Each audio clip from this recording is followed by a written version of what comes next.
In this video, we're going to answer the question which was asked in the previous class. So, first question is are the laws of reflection true in case of irregular deflection? So, answer will be yes. At the point of incidence, both the laws of reflections will hold good. Next one is, how can an inverted image of an object be obtained with a plane mirror? So answer will be, if the object be placed vertically upon a plane mirror lying horizontally, its inverted image will be seen in the mirror.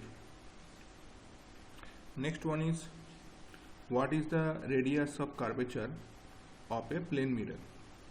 So the radius of curvature of a plane mirror is infinity. Question number 4, an object is placed between two plane mirrors inclined at an angle theta with each other. What is the total number of image formed? So there is one formula for this. The formula is like this: n is equal to 360 degree by theta minus 1. So we'll get how much? So if theta is submultiple of 180 degree, the number of image will form n is equal to 360 by theta minus 1. So if theta is not submultiple of 180 degree, then the number of image formed is the integer next higher than that, that's this one, 360 by theta minus 1. Okay. So now question number 5, an object is held between two plane parallel mirrors inclined at 45 degree to each other. How many image do we expect to see? Same thing here, n is equal to 360 by 45 minus 1. In this formula you will put theta is equal to 45 degree. So we will get how much? 8 minus 1. So 8 minus 1 is 7. So 7 images will form. Then how many, question number 6, then how many images of himself can be observed, of himself can an observer see in a room whose ceiling and adjacent walls are mirrors? Okay, so 6 images will form. Why? Because the room is 90 degree, here 90 degree. So now here is a mirror, here is a mirror. So the person will stand here. Then one image will form here. Then how many images will form? If 90 degrees there, then formally put 360 by 90 minus 1.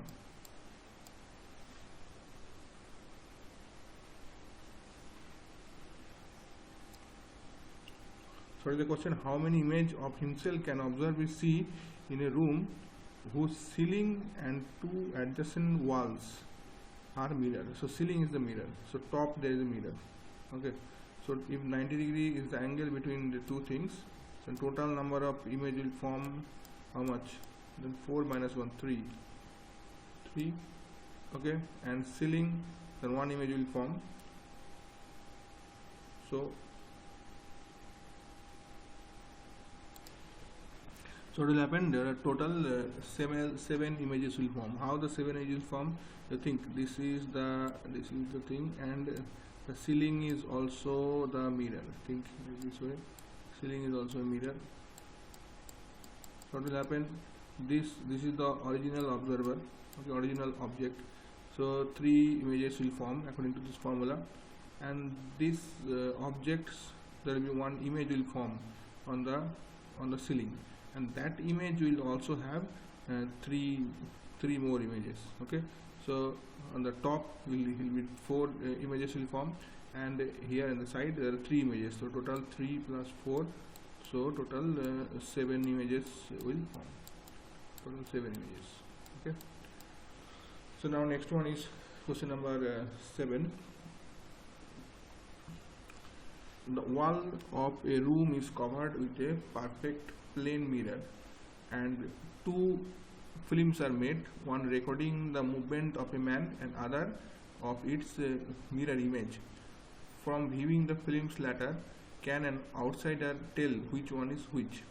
So answer is due to the left-right symmetry, and outsider cannot distinguish between the two films. However, if some asymmetric initial information, such as the man in the left-hander and the pockets and the pockets of the shirts on the left, etc., okay, is there, he can distinguish between the two movies.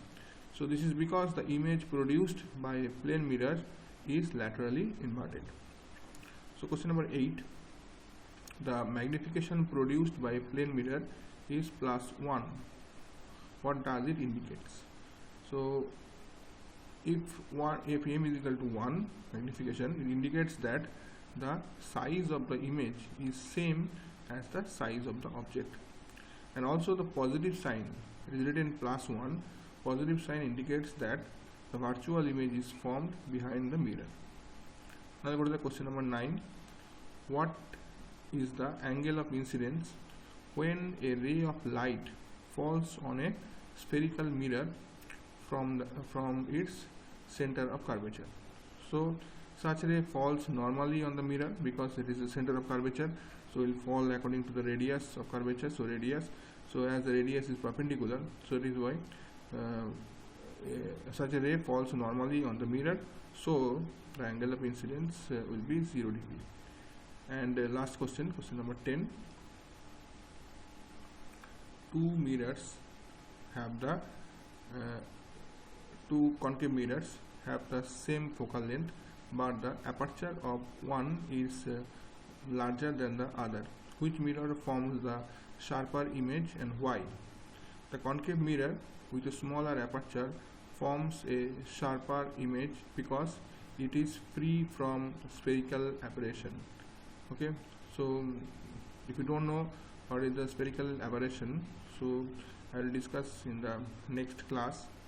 So what is spherical aberration? So now next class I will give you a few more questions from this chapter. Okay, so thank you very much.